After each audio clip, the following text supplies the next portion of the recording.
The civil liberties debate is one of the key diplomatic challenges that India faces following the bifurcation of Jammu and Kashmir and the removal of Article 370. It also represents a pressing dilemma for democratic governance. On the one side, there are lockdown conditions to ensure peace. On the other hand, the relaxing of such conditions, will invariably make space for incitement and violence. There is no easy sweet spot, so to speak. And now, of course, gradual easing of administrative restrictions in the valley has begun. Schools have reopened today. I'm joined by HT Executive Editor Shishir Gupta to mull on this dilemma, on this unique dilemma of the government. What do you think is the situation right now? You've been in touch with a lot of national security establishment people, and what is the situation with these restrictions? Are there any, easing which we see? Is there a dateline that they put to it? Is there a timeline that's there?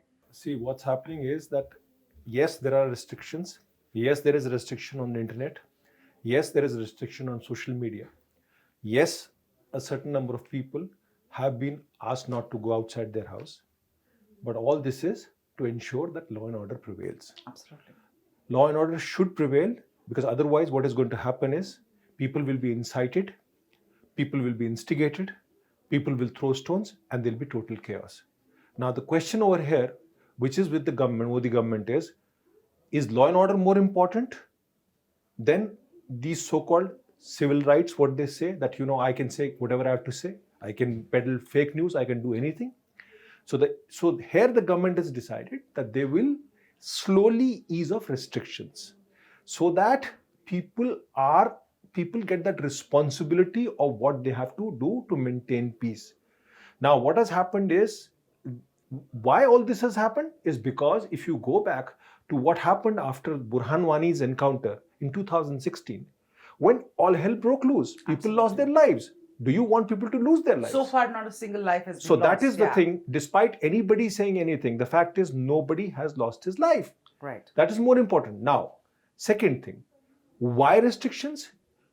I must tell my viewers that there are two divisions of ISI. One is called the S, the other one is called the C, which are only focused on Kashmir. The entire propaganda is run by them. They have overground workers and underground workers in Kashmir. They are fully fledged focused on it. And you can see that when you see Imran Khan reacting, raving, ranting all over the place. Right. You can see Shah Mahmood Qureshi, who hardly ever is used for anything except that, for public diplomacy. So when will it ease? To my mind, when Imran Khan has spoken at the UNGA, possibly on September 23rd or 24th, he will only talk about Kashmir. Right. He will only talk about these sessions. Only after this rave, rant, and whatever it is has closed down, will you see restrictions being eased off. You're looking at end of September, and that's the sense that you have. No, the UNGA, the main debate starts on September 23rd. So possibly what happens is first the heads of state speak, then the kings and royalty speak, and then the heads of government speak. So in all probability, that is first come, first serve. So Imran Khan will obviously, with the support of the Chinese, will speak on Kashmir. So everybody knows. So there is a full-fledged effort to instigate violence in Kashmir, because his speech will only make sense if you have photographs of people being killed, if you have photographs of people being, pierced with pellets. That's what works for him. Okay, so you said that there are of course full-fledged efforts on to sort of create and incite violence in the valley.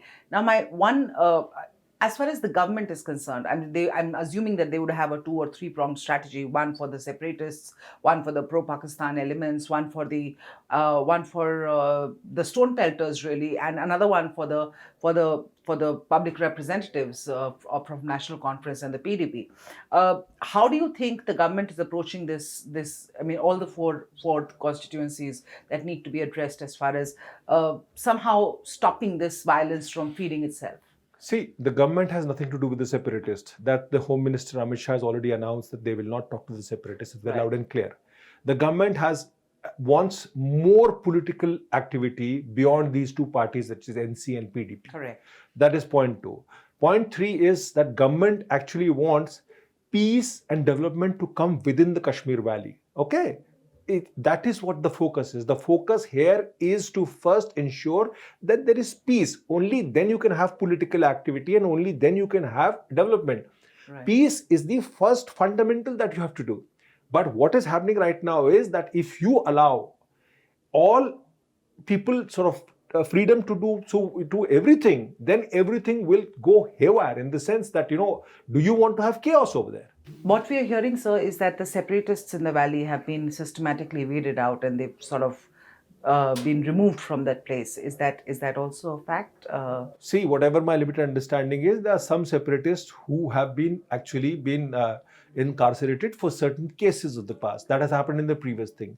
But then there are certain people who are there who have been known for mischief. For instance, Sayyid Ali Shah Gilani is known for mischief. Right. I mean, if you even read Pakistani literature, you know what has this man done. If you read Pakistani, I'm not talking about Indian, I'm talking about Pakistani literature, what has been his role. So the point is that, it is very important to keep separatists at bay. It is very important to keep political parties who have vested interest at bay. And first have peace and law and order. Only then go ahead and do things. Right. The fact is, everything right now is building towards the UNGA speech of Prime Minister Imran Khan. And if at all, things will start easing out after he has his bit on Kashmir. Right. And you talked about how he's, of course, attempting to internationalize it. And that's a very interesting piece of information that you gave us, that everything is post-UNGA now. Yes. Post Imran Khan's speech at UNGA. Till then, of course, Pakistan is going to try every trick in its book in order to incite violence and provoke some sort of action on the ground in Kashmir. As far as the international community is concerned, I'd like your views on that in terms of China and Russia, China and the Britain have sort of sided with Pakistan, China fully, Britain in whatever manner. America and France, of course, have fully backed India in this thing, and Russia has sort of been a neutral party, but more to pro-India, and said that have bilateral conversations and resolve this issue. How do you see UNGA playing out as far as Kashmir is concerned? See, first of all, I'll make it very clear as to what really happened in that the informal meeting on Kashmir. It is not that Russia was actually halfway house. No, Russia was very clear. Russia stuck to the ground that it's a bilateral dispute that has to be handled bilaterally. Absolutely. Which is exactly what we have been saying. China was the one which said that, which recalled the UN Charter and which recalled, saying that there could be a possibility of flare-up. Right. Now, the fact remains is this, that Article 370 and Article 35A are post-UN Charter. They are post-Resolution 48 of 1948, which prescribes certain steps that Pakistan has to take before anything happens. Absolutely. Since those steps were not taken, nothing really actually happened. These articles have nothing to do with either UN Charter or nothing to do with even the Simla or the Lahore Declaration. It's an internal matter. Indian Constitution. Now, the fact remains is I was recently in China. In fact, I returned day before yesterday. The fact remains is that the Chinese are offering full political support to Pakistan. That's what they're doing. And they will continue to doing that. What happened is China was joined hands with the former imperial power, which is Britain, which still thinks that it has legacy issues and it has its right up and it wants to have a leg up on India on all this. Fact is, it was a clear-cut 13-2 in the UNSC.